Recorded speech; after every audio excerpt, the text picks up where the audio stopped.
Yossi Baumol is with us live via telephone from Israel. He, of course, is the Director of Development at Director of Development and Public Relations at the Makor Chaim Institutions in Israel. You know, I mentioned earlier how we have to step up our game when it comes to those proprietorships, vendors, stores that depend on tourism in Israel.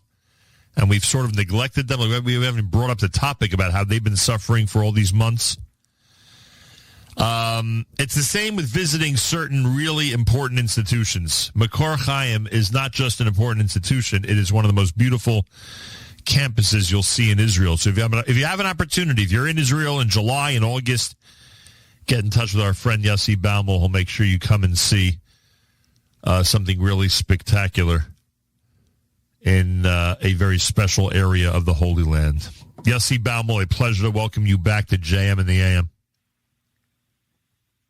Good morning, Nachum. It's really a pleasure to be speaking with you. I haven't been traveling as much as I have in the past, and I miss you guys. So thank you very much for having me on today. Yeah, you don't want to get stuck in some country, not able to get back to Israel. Remember, you and I actually have had this conversation. You know what I'm referring to, right?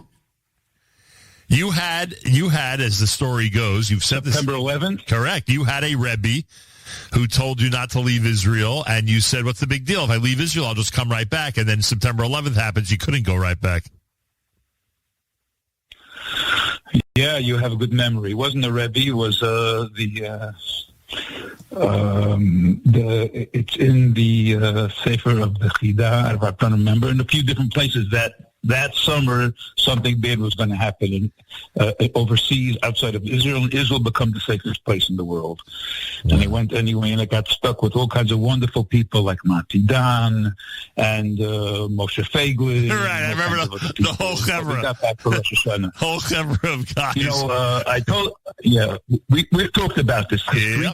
Every time I go, I'm afraid I'm not going to get back. Correct. And the truth is, the last time that happened was when COVID broke out. Right. And right. Our Rosh Hashiva of Dov Singer was one of the first cases in Israel. Right. We caught it in New Rochelle and went back afterwards. So every time I'm afraid, now it's even harder. You never know. Yep. Somebody asked me if maybe I would come in the summer to do something, because we're doing some educational activities in Deal, New Jersey and other places. And I said I didn't order a ticket. I looked it up. It's $6,000 for a ticket. I ain't going nowhere for $6,000. I've never paid for a business class ticket in my life on the public expense, and I ain't going to start now.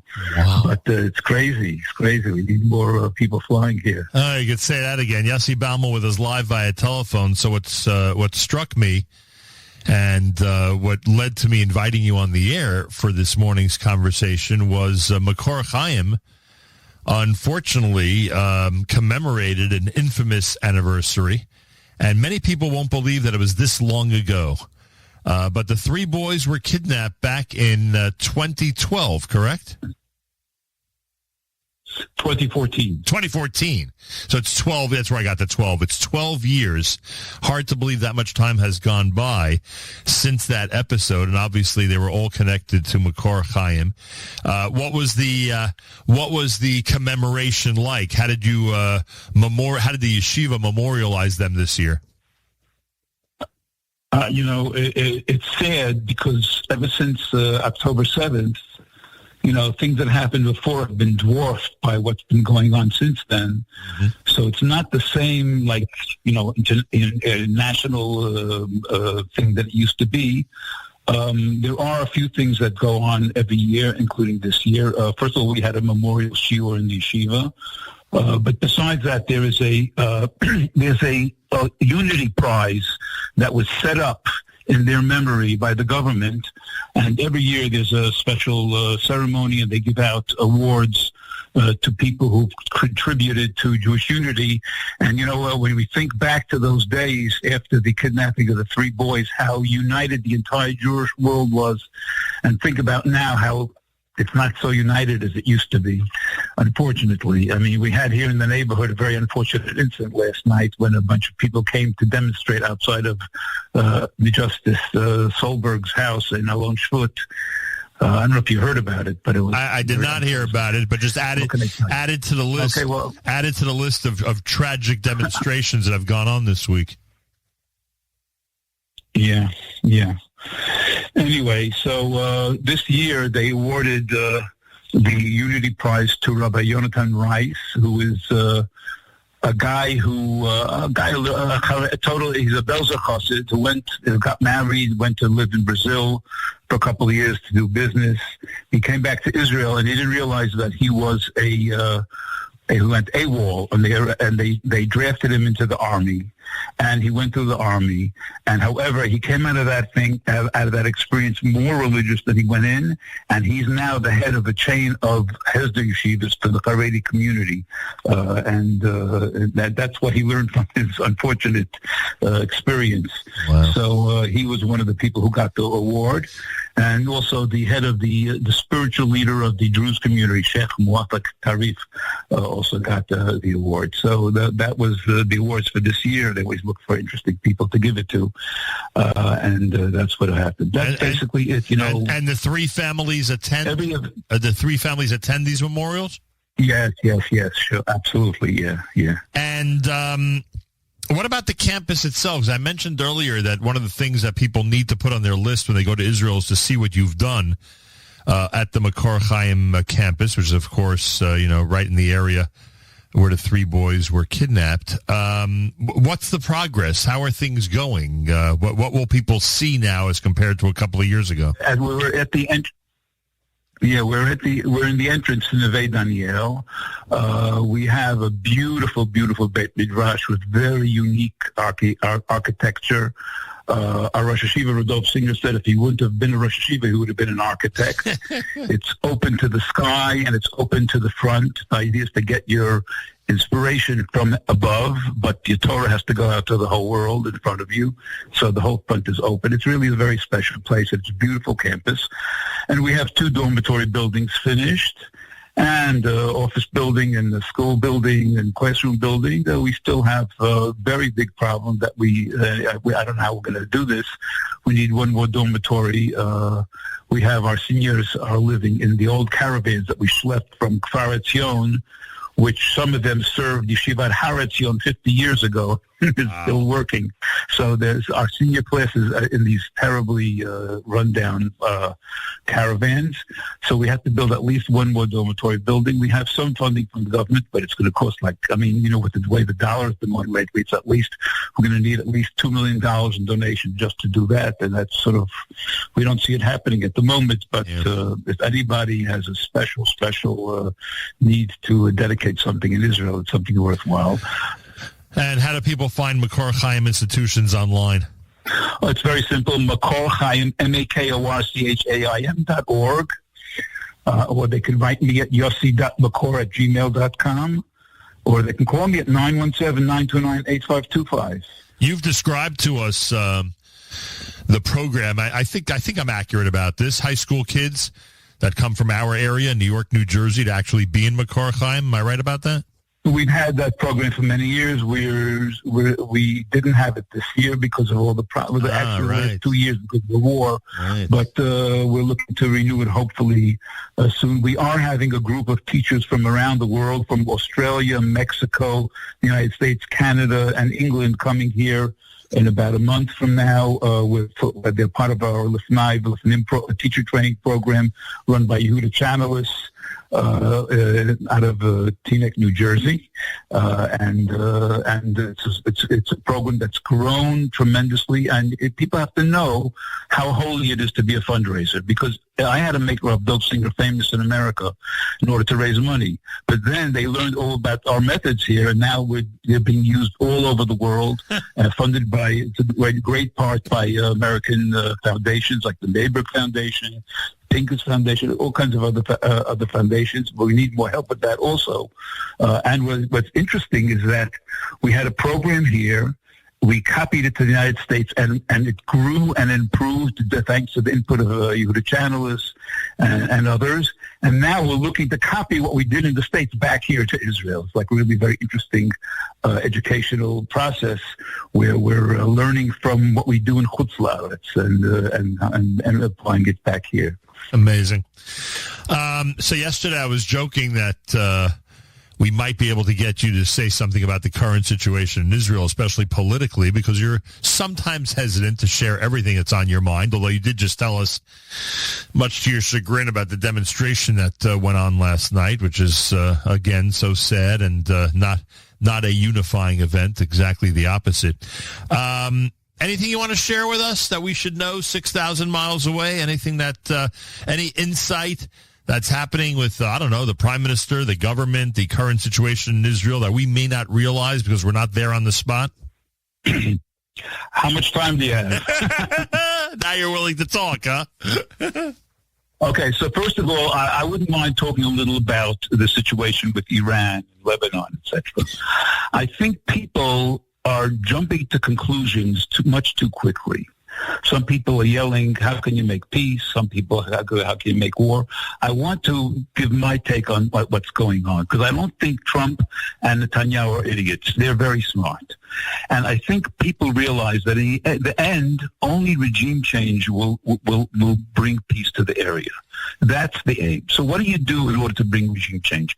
Do you bomb out all their electricity and all their oil and all their infrastructure so that the people who love you now will start hating you as well also? It's a problem. Do you sign peace with the murderous regime that's there now? No. What you do is you choke them off at the Straits of Hormuz, and you keep talking about how much you want to make peace and dragging it on until the regime collapses. Do you understand what I'm saying? And that's what you think is going on right now? Yes, and all the other stuff is static. Trump is saying, "Oh, we want to make peace. We can make peace. There's people to talk to, etc." And they're dragging it out, and Iran is dragging it out. In the meantime, their economy is falling apart, and they're hoping that the regime will fall. I tell you honestly, the only problem with that is that both Trump and Netanyahu have elections around the corner, and they can't do this forever. Right. So that's, they got to come up with some kind of resolution before. I always say... No, go ahead. I'm sorry. Yeah. No, I always say whenever people cite the fact that God is in control of everything, obviously, and that everything He does is a miracle, and the systems that He employs always end up being for the good, especially for the Jewish people, et cetera, et cetera. I always joke that the one thing He can't control is when election day is, and you're so right. In Israel, He can, I think. Yeah, but in Israel, you could say that to a degree you can. But here in the United States, as you know, those midterms are happening at the beginning of November no matter what. Right. And the truth is what I just told you about Trump and Netanyahu, I hope it's true that that's what they're planning. But maybe they don't know that, and it's God's plan. Right, that's true. Because we need those people to fall. They are so evil, it has to fall. And that's my view on that thing. What's the next issue? The draft on the Haredi. Yeah. Tell me. Okay, great. Okay, first of all, last night a group of demonstrators, Haredi demonstrators, came to Alon Shvut and broke windows and threatened, I don't know exactly what. I don't want to exaggerate, because worse things have happened on the other side. Demonstrations will also, but it was a very nasty thing. Justice Solberg is a nice fellow. I think he's swallowing a lot of what's going on now in the Israel Supreme Court, which is just out of control. He swallowed it because he's next in line to be in charge. If he'd be in charge, probably there wouldn't be any problems. They wouldn't have to do all this stuff, but it's gotten out of hand, and there's going to have to be a reform, legal reform here. By the way, you know that the stages of the redemption go according to the brachas in Shemona Esrei. Here we go. So here we go. So Hashiva Shoftaich Kaviv Shana is legal reform here in Israel. And the next one is Ala Tzadikim, about how do you get the Tzadikim to get into the army or not.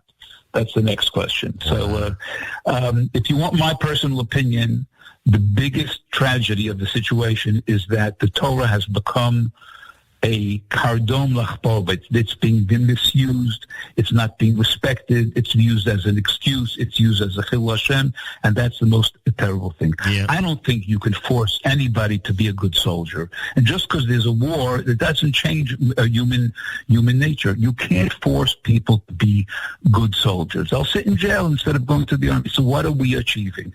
So what I would do is very simple. Anybody who learns Torah the way that a soldier's in the army gets all his rights. Anybody who comes and says, I can't sit in yeshiva, but my rabbi told me I'm not allowed to go to the army, you're a conscientious objector, you lose certain rights, and go on your merry way, and that's it. And they should do that for the Jews. They should do that for the Arabs. I think it would pass in Supreme Court. It's a very simple plan. You can't punish yeshivas. You can't punish organizations. You can give people different status and let them decide what they want to do with their life. Let the kids decide till age 20 if they want to go into the army or they want to sit and learn all their lives. Whatever they choose is fine, but you can't force people. That's my opinion. And again, the biggest problem is that Torah study has become a means and not an end. I agree with everything you've said, but there's one consideration that you didn't mention, and that is that all these logical conclusions or logical ways of handling it are set aside when you're trying to maintain a coalition in the government. That's unfortunately the situation. And usually the only way to maintain that coalition is to assure full rights and to give as much money as possible. That's the bottom line. Yeah, it's an unpleasant situation, and I think it's for all sides. But what can I tell you? Had one of the opposition parties joined the government, they could have avoided this whole situation. But and I'll tell you another thing which always frustrates me, but this week was something. When I saw those demonstrations with the light rail and, in general, and it's funny because when other causes are taken up in Israel, Jews and leadership in the Jewish world around the world are ready to, condemn those who, how dare they stop traffic? How dare they disrupt, everyone's day? How dare they put people in difficult and sometimes violent and dangerous situations? But it's amazing to me that Jewish leadership, and I'm talking about religious leadership outside of Israel, say nothing about, and literally their silence condones these activities. It drives me nuts. How is it that... What do you mean? There are American rabbis who complaining terribly about settler violence against the Palestinians. Correct. Look, in both cases, it's a very small, minute part of the community. I hope you're right. I hope you're right. I may think of the leaders of the Haredi community, the Haredi community as a community is the most wonderful ideological community there is. I don't know about their leaders. And Peleg is a minority. And Peleg is a minority? Yeah.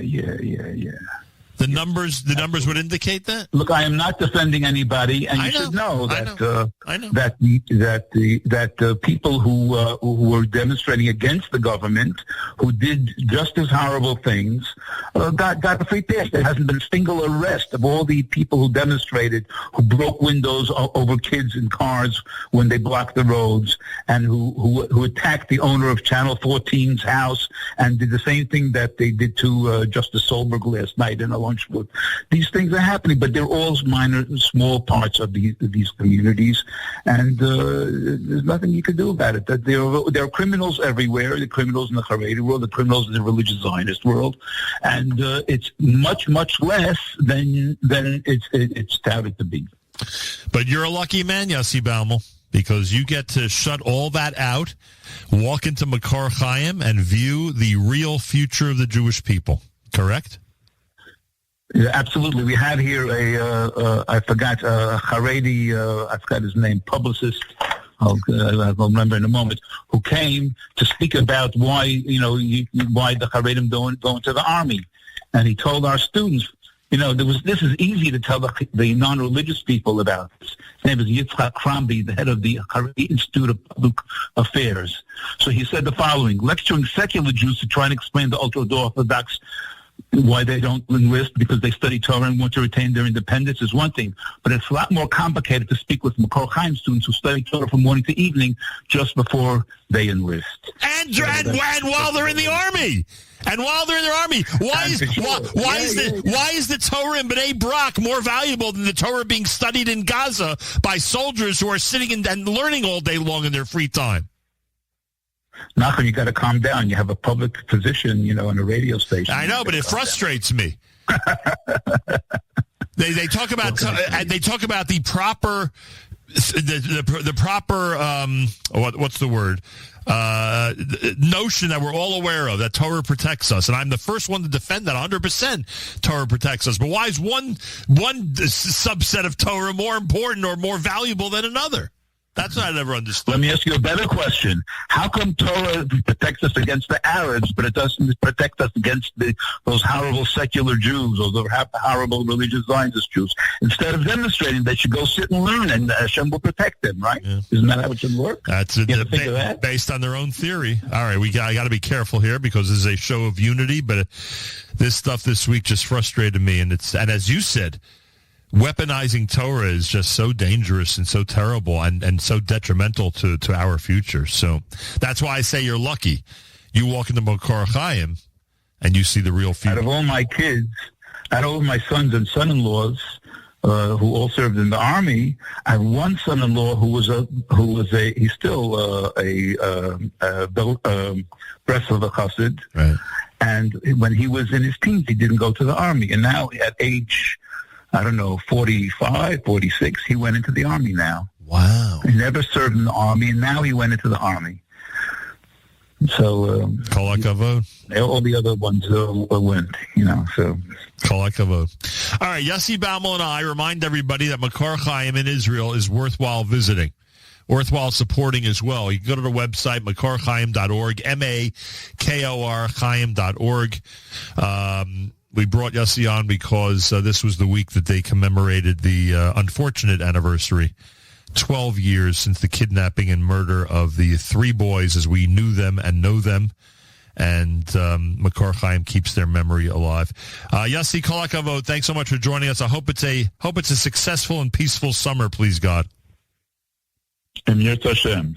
Come visit Nachum. I miss you. Yeah, I'll be there. I hope this summer. I hope. Hopefully I'll see you.